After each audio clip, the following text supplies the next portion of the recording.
largo de 200 años de historia, el pueblo argentino ha atravesado vaivenes de avances y retrocesos, donde pudo conquistar banderas históricas de reafirmación popular y donde se vio obligado a organizarse desde las bases para resistir los embates de la oligarquía y los lacayos del extranjero. Con la llegada de Carlos Menem al gobierno en 1989, profundizó las bases neoliberales iniciadas con el golpe de estado de Videla y Martínez de Hoz, llevando al extremo la entrega del patrimonio, la soberanía y lo poco que quedaba en pie de nuestras empresas nacionales. Yo creo que toda una generación construye mapas para intervenir en la realidad. Esos mapas son muy importantes porque después del tiempo, digamos, de repetirlos, se cuajan en una cartografía política. Esa cartografía política, para mí, de los resistentes al neoliberalismo, tiene 4 elementos que fueron fundamentales.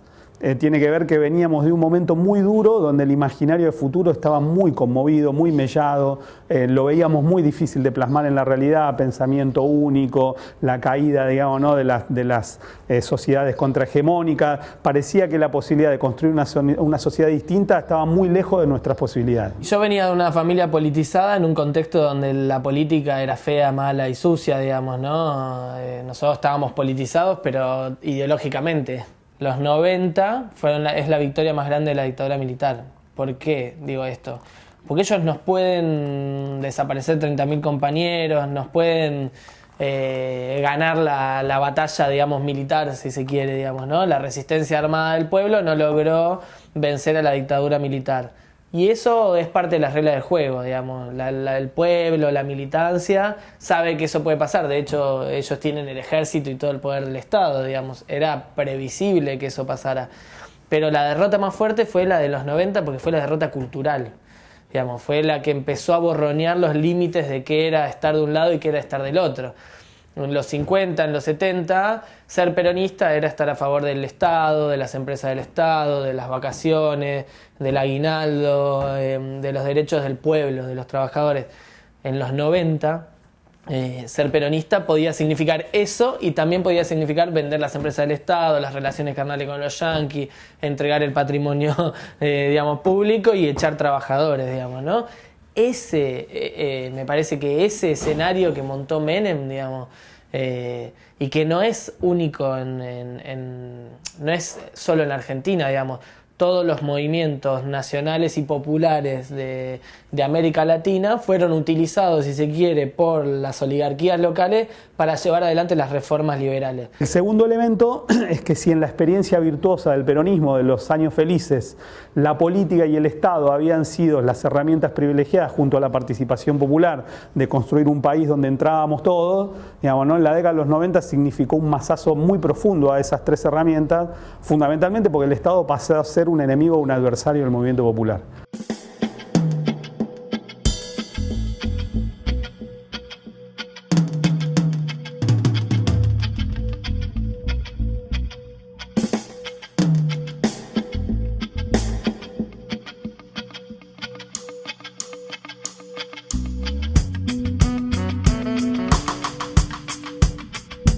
La idea esa de volver a la trinchera para el año 89 es casi exagerada, porque la trinchera supone un ejército organizado que tiene un lugar de donde resiste.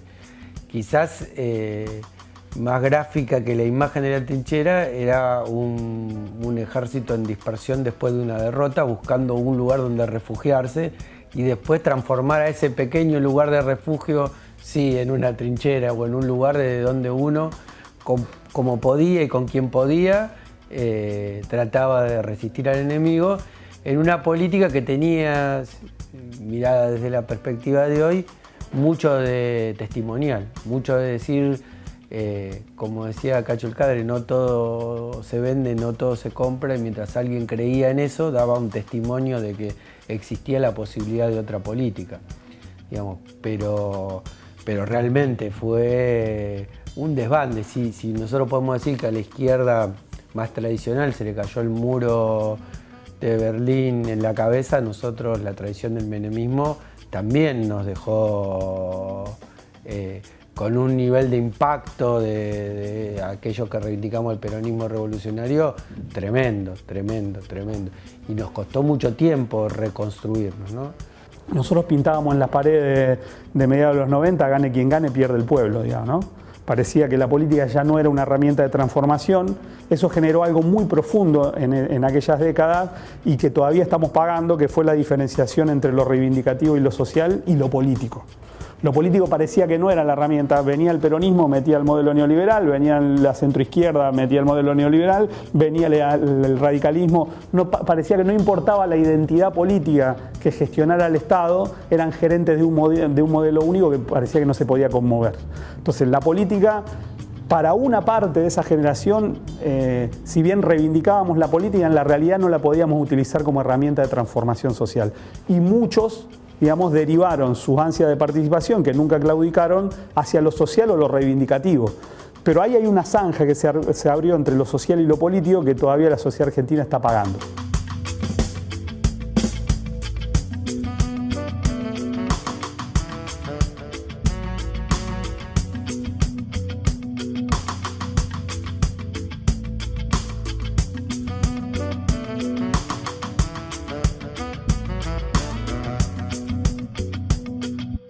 Nosotros arrancamos militando en las comunidades eclesiales de base, se miraba la vida desde la Biblia basada en el método de análisis marxista, ¿no? En ese contexto lo conocemos a Pérez Esquivel, que viene a visitar las comunidades y yo en esa época hacía suplencias de maestro en las escuelas de La Matanza. Es más, por una cuestión absolutamente fortuita, zafo del secuestro de la dictadura de la Escuela 111, y a partir de allí la militancia fue doble, fue en el Servicio de Paz y Justicia y en las comunidades eclesiales de base, que acá en La Matanza y en Quilmes eran muy fuertes, ¿no? Bueno, obviamente que hay un antes y después de cuando conocí mi historia. Mi papá era delegado gremial de Obras Sanitarias de la Nación, era un militante político convencido de que Argentina había que llevarla al socialismo. Militaba en una organización revolucionaria como era el Ejército Revolucionario del Pueblo, y al igual que mi tío también está desaparecido. Soñaban en construir una sociedad justa, igualitaria y claramente democrática.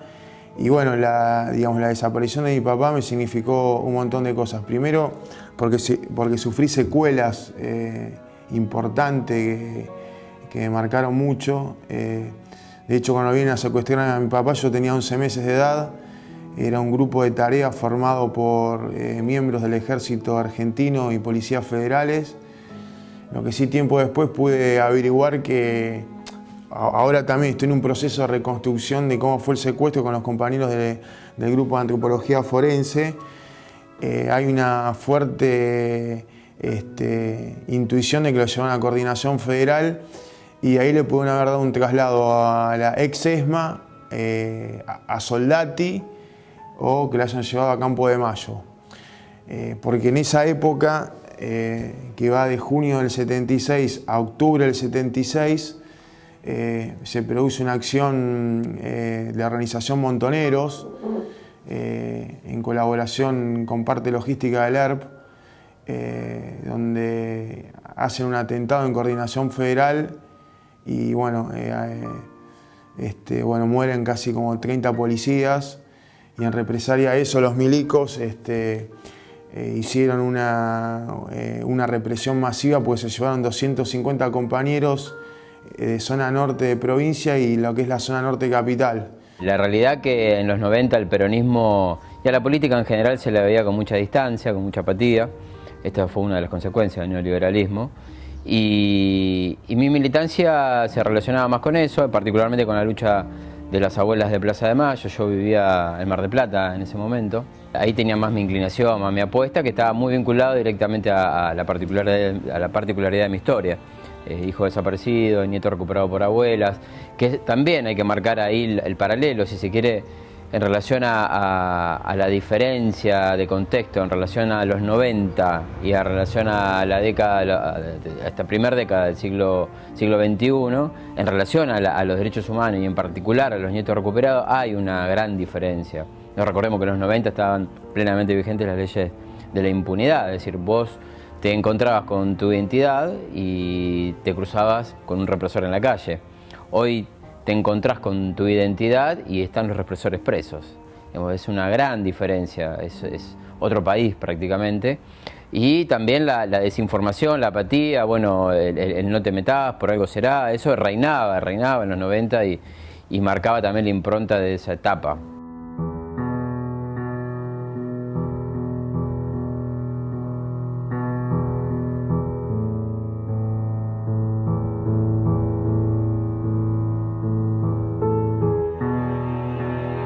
Mucha tarea de concientización popular que implicaba el asumir valores anticapitalistas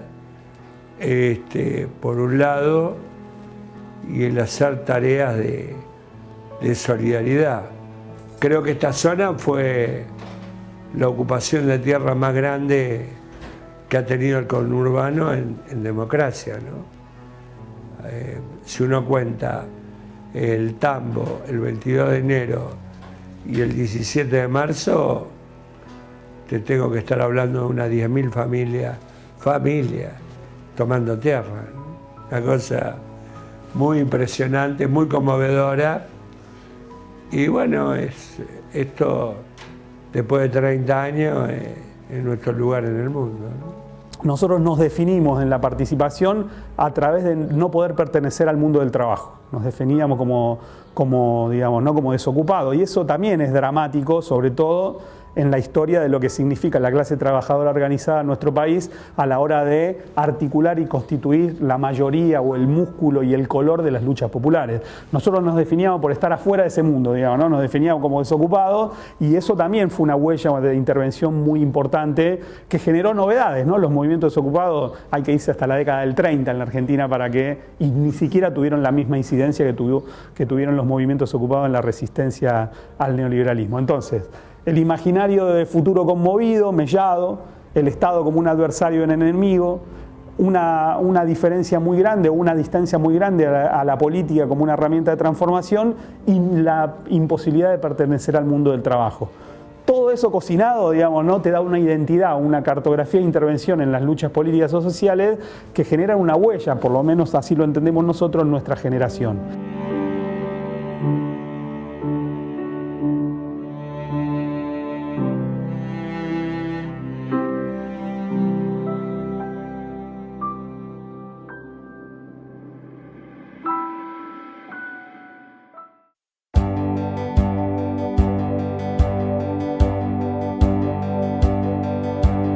A lo largo del tiempo siempre estuvo presente la experiencia histórica de la resistencia del pueblo argentino, desde las experiencias de la resistencia peronista, el cordobazo, la resistencia de las madres y de las abuelas de Plaza de Mayo, y también estuvo presente la resistencia de los 90, que enfrentaron las políticas de entrega del menemismo e hicieron estallar al neoliberalismo en las jornadas del 19 y 20 de diciembre del 2001.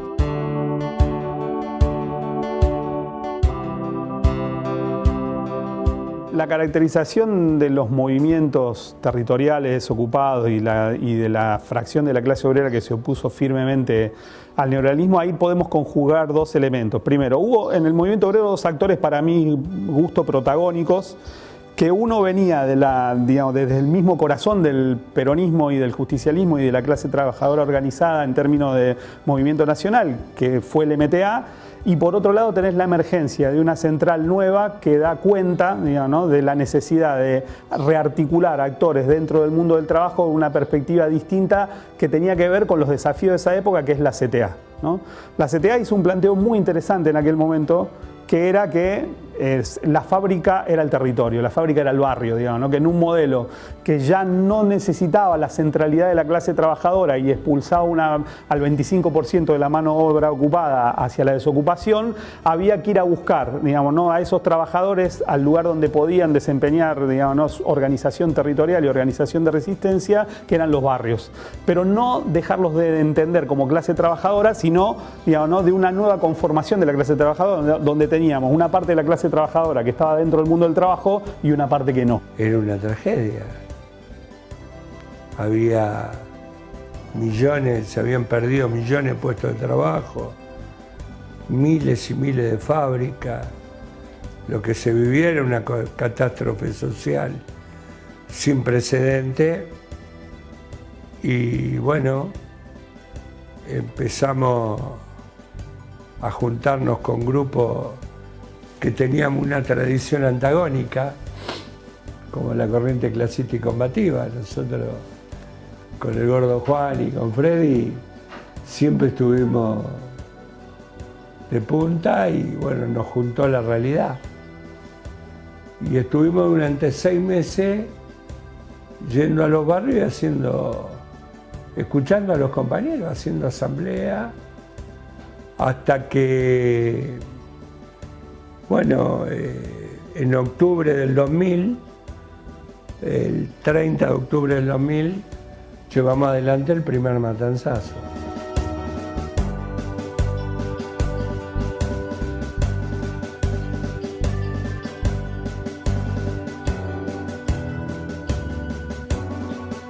Y nosotros siempre tuvimos muy claro que era necesaria la unidad de todos los sectores antiliberales para poder derrotar al neoliberalismo, ¿no? Para nosotros, la alianza con Moyano, nosotros hasta que se fue del gobierno de Néstor, siempre bancamos al negro, siempre bancamos a Piumato, siempre tuvimos claro que hay un sector del peronismo que, más allá de que su conducción estuviera ganada por el neoliberalismo, era esencial que volviera a ser parte de un proyecto de transformación. Por eso nosotros siempre fuimos muy cercanos incluso te diría a lo que en ese momento se decía el pejotismo.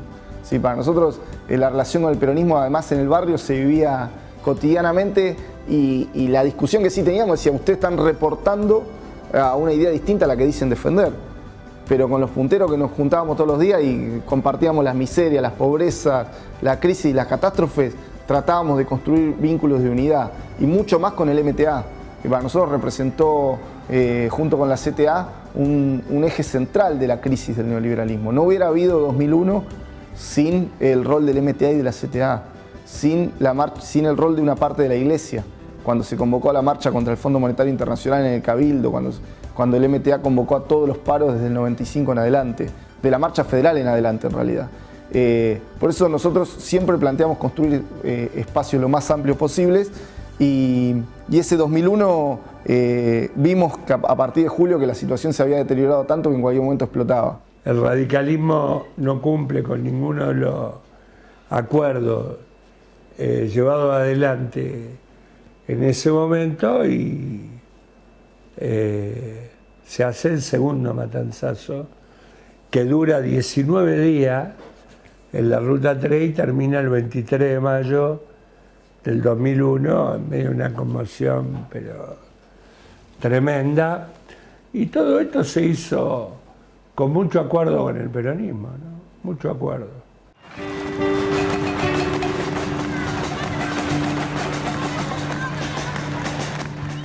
No, la verdad que habíamos hecho un plan con Moyano bárbaro,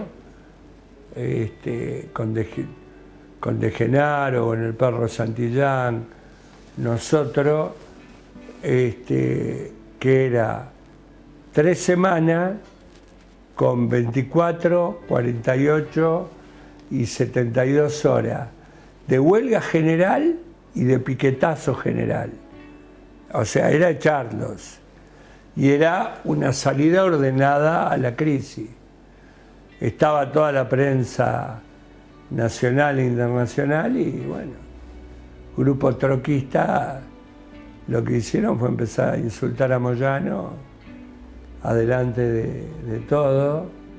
Yo y el Gordo Juan con mucha inexperiencia. Pasábamos de ser dirigentes barriales y de golpe nos mandamos con un quilombo de nivel nacional que viste, era difícil administrar. Digo, hoy no me hubiese pasado eso.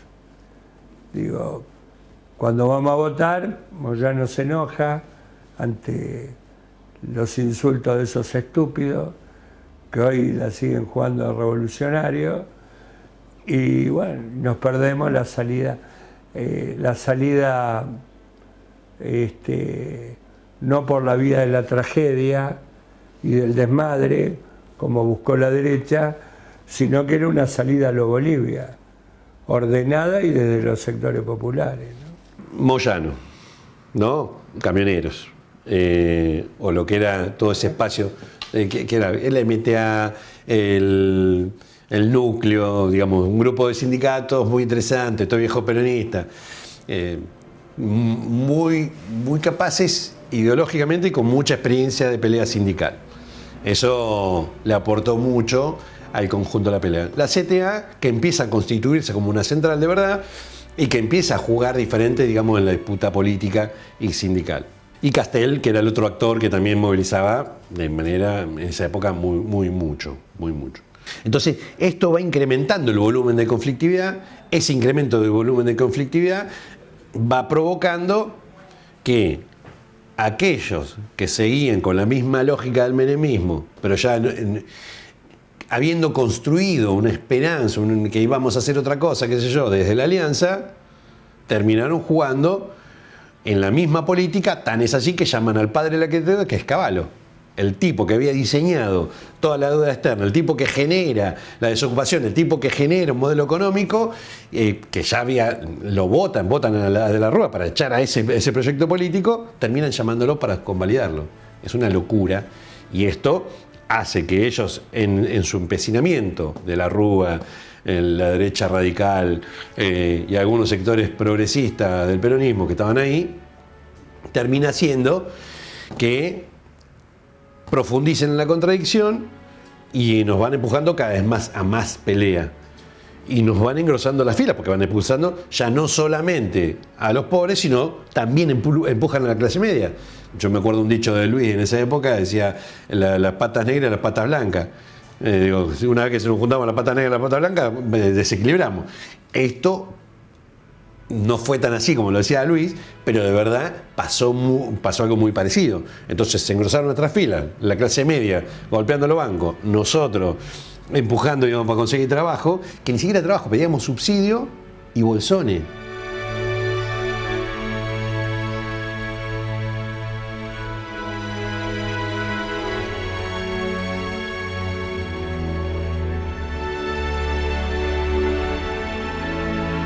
Nosotros como organización al 19 y 20 de diciembre llegamos con muy poca conciencia, digamos. Con nosotros como Las Tunas, con muy poca conciencia, digamos. No, primero no vimos que venía, ni a palo.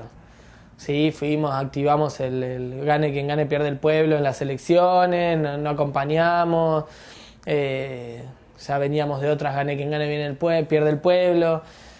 No nos importaba, nuestra discusión pasaba por otro lado. Nosotros discutíamos lo que hacíamos en el barrio, discutíamos cómo organizábamos ahí, pero no la política. Y nos agarró el 20 de diciembre en la calle. De hecho, mirá el nivel de precariedad, digamos, organizativa que teníamos, que yo me encontré a mis compañeros acá, en la Plaza de Mayo. ¿Qué hacés? Y era obvio que nos íbamos a encontrar todos, pero no es que hubo una definición orgánica, no vinimos con banderas, no vinimos con remeras. Y eso le pasó a todo el mundo, porque el 20 de diciembre de la noche acá no había una bandera política, digamos. Bueno, yo en el 2001 empiezo a militar en Malón, que era una organización política, con trabajo estudiantil, con trabajo en los barrios. A partir de ahí, digamos, que me vuelco más a la militancia social en la Villa 31 del Retiro, digamos, en la idea de empezar a organizar digamos, esta comisión, o ayudar a organizar esta comisión de trabajadores desocupados. Y el debate que, digamos, que cruzaba a la organización y el debate que cruzaba a nuestra militancia en general por esos años, digamos, tenía que ver con digamos, la necesidad de pasar, digamos, de lo social a lo político. Desde la Pueblada hasta la masacre de Avellaneda, de la Pueblada del 2001 a la masacre de Duhalde en Avellaneda, hay un montón de escenarios de calle que van configurando una nueva idea del poder y del protagonismo popular en la Argentina. Ese proceso se recicló o se refugió en el mayor nivel de prestigio del viejo sistema, que estaban sin duda en manos del PJ bonaerense y en manos de Duhalde, y desde ahí recompuso un poco la gobernabilidad en una etapa que parecía ingobernable, ¿no? Después de cuántos presidentes hubo entre el 2001 y la asunción de Duhalde. Todo ese tembladeral se reconstruyó a partir de eso, pero eso no podía darle respuesta al nivel de protagonismo de la gente en la calle, aún con los errores, aún votando la asamblea por el socialismo en Latinoamérica, no dejaba de ser un pueblo en la calle en estado deliberativo. Y de alguna manera fue ese nivel de organización que condicionó a Duhalde a hacer la apertura democrática, que él anuncia. Él quería hacer una larga transición que lo terminara coronando a él legítimamente con los votos, y tuvo que hacer un rápido convocatoria electoral a partir de la masacre de Avellaneda.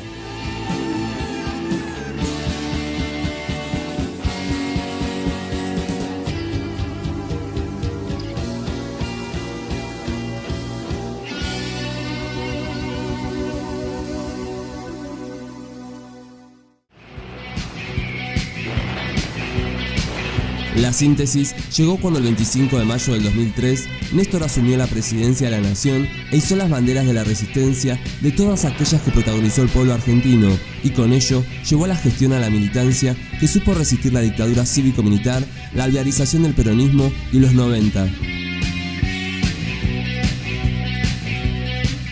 Yo el último día del matanzazo, el 23 de mayo del 2001, gracias a mi amigo Edgardo de Petri, lo conozco por teléfono a Néstor Kirchner.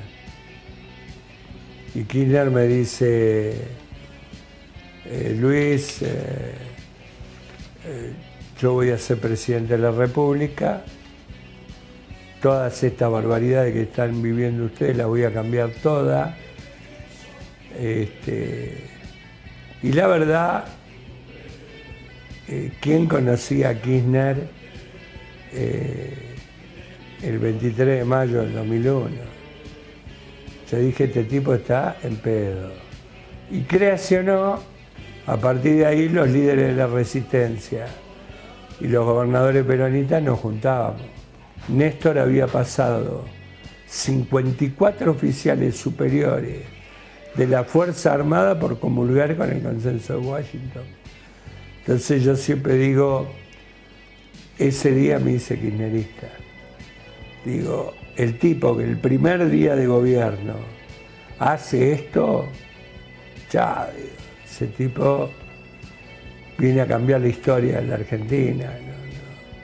La llegada de Néstor, en términos personales, individuales, digamos, para nosotros fue un parteaguas, fue uno de los momentos más importantes de la política contemporánea. Viene con un discurso que él plantea revertir estas situaciones, ¿no?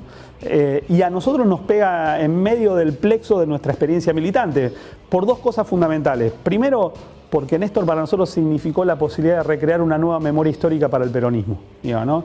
Y eso en la historia política argentina es un dato, pero de lo más trascendente, digamos, de los últimos 25 años. Como pasó en América Latina con otros grandes movimientos nacionales, el neoliberalismo tuvo la inteligencia política de transformar esos movimientos nacionales en, digamos, no una de las caras principales a la hora de implementar su modelo. Eso fue dramático para la resistencia y la historia de nuestros pueblos, y Néstor en la Argentina viene a significar la posibilidad de construir una nueva memoria histórica para el peronismo que lo pusiera en línea de sus mejores tradiciones y las mejores experiencias de transformación. Eso que dicho al pasar, digamos, no es una frase, cambió la realidad política en nuestro país.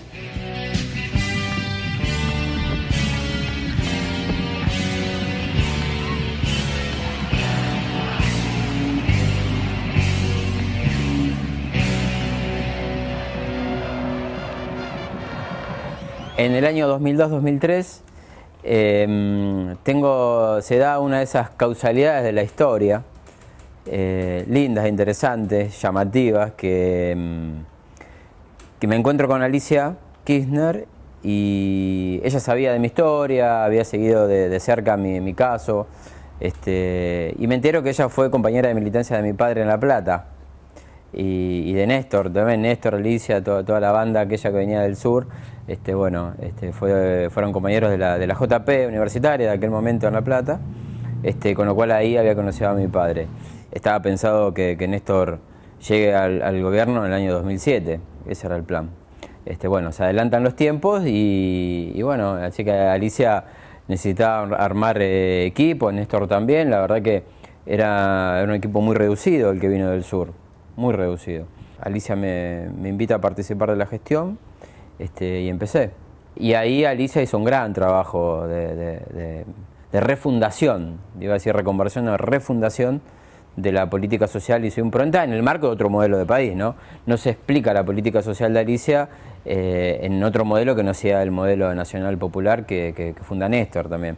Porque de la mano que el modelo iba recomponiendo la industria, generando los puestos de trabajo, Alicia daba una política fuertemente inclusiva, basada en la perspectiva de derechos, la promoción de derechos y la organización territorial.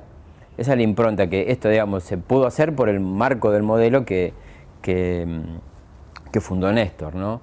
Entonces, esa era la realidad con la que nosotros nos encontramos en el año 2003. Decíamos, es el recambio prolijo del sistema. Y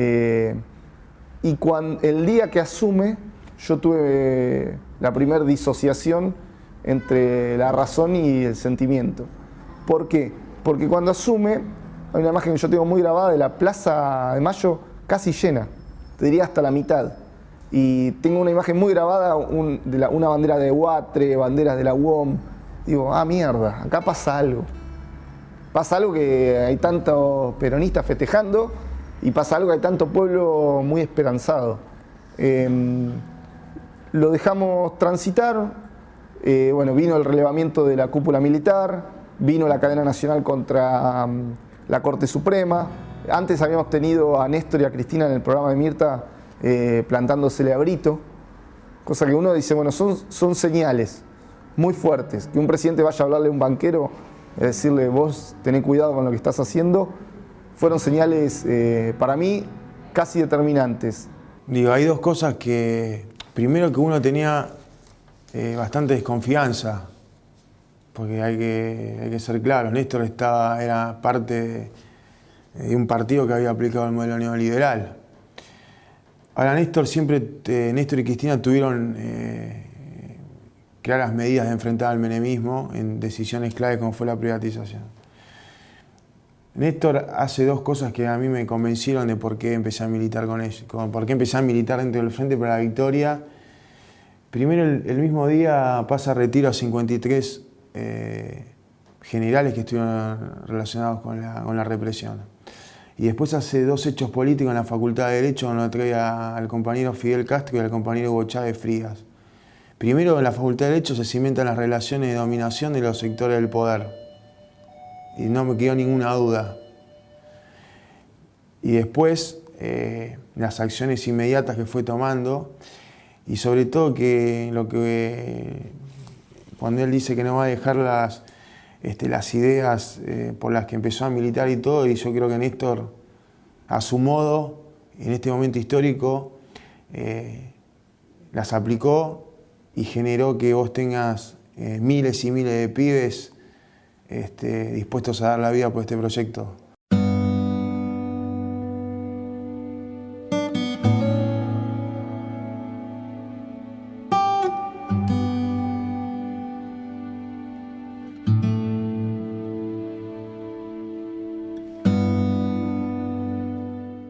Y la verdad que el discurso de Néstor en el Congreso nos impactó muchísimo, digamos. Uno por ahí de venir más justamente de una dinámica más de resistencia, de ver, digamos, todo medio cruzado, de ver a todo el discurso político con mucha desconfianza. Yo me acuerdo de lo estaba viendo con mi viejo el discurso y le digo, pero este tipo nos robó la bandera. O sea, yo lo estaba viendo como un trosco, digamos. Es decir, en realidad, bienvenido sea que haya tomado las banderas, porque digamos, lo que significaba era que lo que antes era una lucha testimonial de resistencia, ahora pasaba a estar en el centro de la escena. Si nosotros nos costaba discutir con, digamos, cualquier compañero, digamos, cualquier hijo de vecino, el tema de el problema del endeudamiento, el problema del desguace del Estado, el problema de la recuperación del mercado interno, de la industrialización de la Argentina, de la política de memoria, verdad y justicia, bueno, ahora teníamos un tipo que estaba haciendo de su política, digamos, el eje de la gestión que se venía. Entonces, ese candidato que empezó con, digamos, como él siempre decía, con menos votos que pobres, de lo que había en la Argentina, pasó a recuperar un espacio porque justamente fue el tipo que mejor interpretó el 20 de diciembre. Una cosa que a mí me partió la cabeza, dice, yo entré por la ventana. Si yo hago lo mismo que los demás, no duro. Esta era la base ideológica y la verdad que hizo eso. Y también empecé, yo ya estaba entusiasmado, entonces lo toreaba más, ¿no? Y cuando le vuelvo a plantear, digo, bueno, ¿qué va a hacer las medidas? Me dice, yo quiero ver si vos te la vas a bancar con todas las medidas que yo voy a tomar. Sí, hijo de puta. La verdad que un tipo muy particular, muy particular. Yo creo que Cristina es infinitamente superior intelectualmente que él, Yo, es más, se los dije cuando dije, esta es buena, esta habla, ¿entendés? Explica. El otro te llevaba a volar en el culo. Pero te llevaba bien a volar en el culo, porque vos después te sentías parte. No es que, y nos hizo entender nuevamente que la política era lo que nosotros necesitábamos. Digamos que está todo bien lo que hicieron, pero esto de disputar poder es construir un proyecto de país. Pero muchas de las cosas que hizo nos las planteó a su modo, pero nos la contó muy, muy recién empezado el gobierno.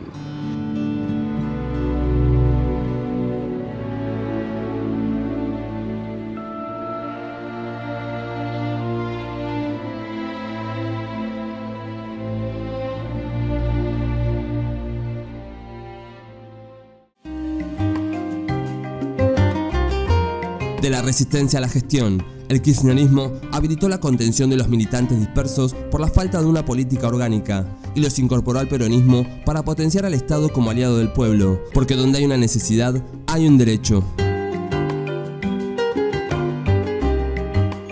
Dos cosas, digamos, me parece, digamos, que tiene que ver con esto de continuar esta película, ¿no? La historia es una película, no es una foto, digamos, ¿no? La década ganada, para mí, digamos, yo entendí que había cambiado algo en la Argentina cuando nosotros vinimos a protestar acá al Ministerio de Desarrollo Social y nos abrieron la puerta. Y en vez de mandarnos a la policía y tener que taparnos la cara y arrancar a los piedrazos o a correr, de repente teníamos una reunión con un funcionario nacional. Ni más ni menos que Alicia Kirchner, digamos, que era la ministra, que cuando hubo un primer piquete abrió la puerta y dijo, vengan, siéntense, ¿cuál es su problema? ¿Qué propuestas tienen? Basta de pedir planes, vamos a armar emprendimiento productivo. Eso es lo que nos dijo en la primera reunión. Y ahí a todos se nos cayó la cara, nadie entendía nada. La verdad, nadie entendía nada. Era la hermana del presidente, ministra de Desarrollo Social, y en vez de mandarte a la policía te decía, propongan.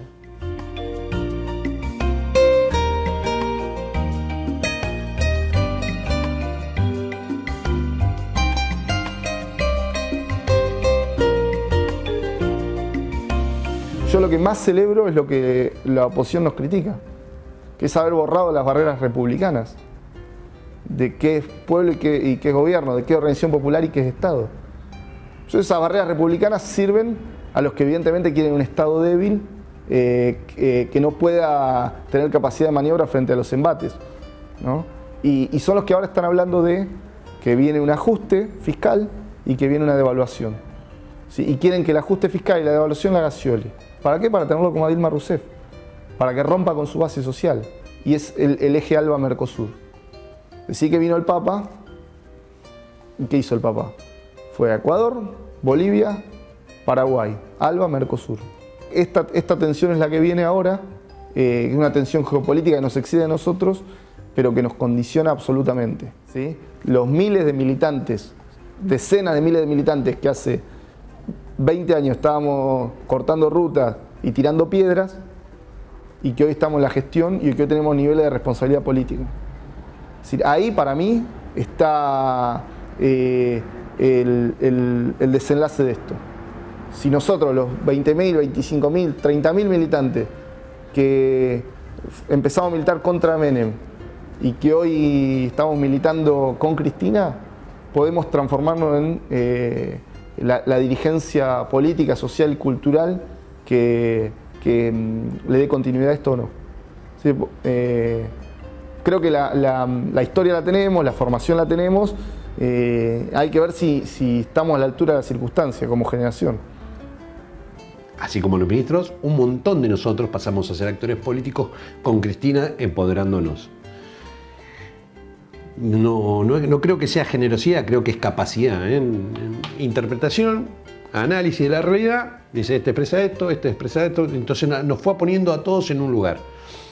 Néstor muy bueno para el primer tiempo, Cristina brillante para este. Yo tengo la apuesta de que no sea discontinuo, que es lo que nos viene pasando sistemáticamente, más allá que tenemos 12 años y ahora tenemos posibilidad de 4 años más, de 16. ¿Por qué pedimos, como decía Néstor, 20, 25 años? No es un capricho, es de la única manera que vos podés consolidar un proyecto de país. Una cosa que no nos dejó nunca la oligarquía, la burguesía, el término que querramos utilizar, es consolidar un proyecto de país que sea propio y no que sea dependiente. En esa disputa, nosotros necesitamos de verdad que el pibe que se forma hoy como docente sea el que dé clases cuando haya otro gobierno que intente hacer una cosa distinta que esta, que es que todos vivamos, que todos tengamos acceso al trabajo, que tengamos posibilidades. Porque no es que estamos hablando de un abstracto, estamos hablando de cosas concretas, tangibles, cosas que 2 putos se puedan casar, 2 tortas se puedan casar, es una cosa excepcional y es una cosa que siempre hizo el peronismo. Hace 60 años la mujer no era un ciudadano, casi que no era un ser humano. Con el peronismo lo fue. No es que, digamos, el peronismo constitutivamente es esto y nos tratan de fascistas nosotros que involucramos a todos.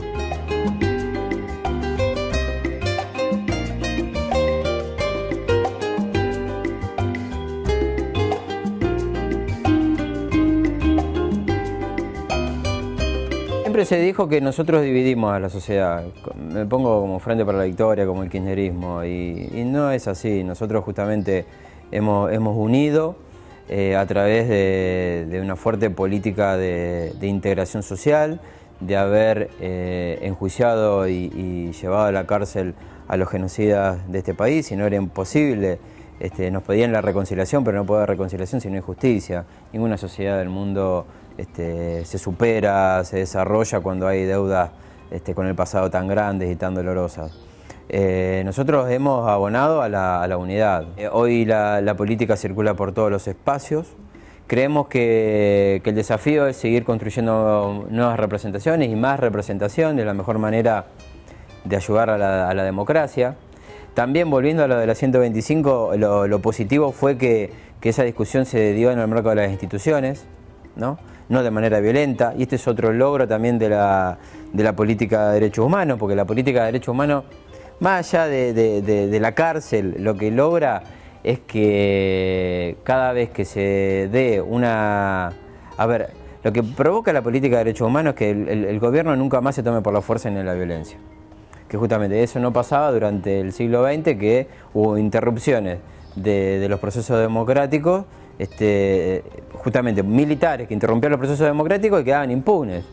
Pero realmente lo que hay que decir reconstruyendo es el movimiento nacional y popular, y el peronismo es un movimiento amplio, un movimiento de identidad de masas, y que entendemos bien y claro que con el peronismo solo no alcanza. Nosotros celebramos que los radicales de buena voluntad, los radicales que llevan la bandera de Irigoyen y Alem, estén en este proyecto, los socialistas que siguen reivindicando un montón de cosas justas, estén en este proyecto, los compañeros del Partido Comunista, todos aquellos, a los compañeros humanistas, a los compañeros cristianos de base, a todos aquellos que quieran seguir construyendo este proyecto, seguramente van a encontrar un lugar donde poder hacerlo. Y que estamos completamente convencidos de dónde estamos parados y hacia dónde vamos. Y a los sectores de la oligarquía les digo que se queden tranquilos porque afortunadamente somos millones y millones. Y que trataron de cortar la maleza, pero bueno, la maleza volvió a germinar y como decía Néstor, que florezcan 1000 flores. Yo te puedo asegurar que no solamente en Argentina, sino que en el mundo han florecido millones y millones de flores y que no vamos a retroceder bajo ningún concepto.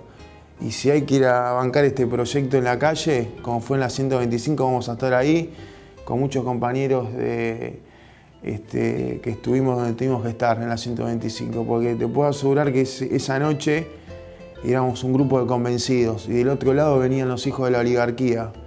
Y si nosotros no hubiésemos estado en la Plaza de Mayo, Cristina no hubiese durado ni 2 minutos, porque esas minorías, como dice Jauretche, son minorías que odian y a nosotros nos mueve el amor.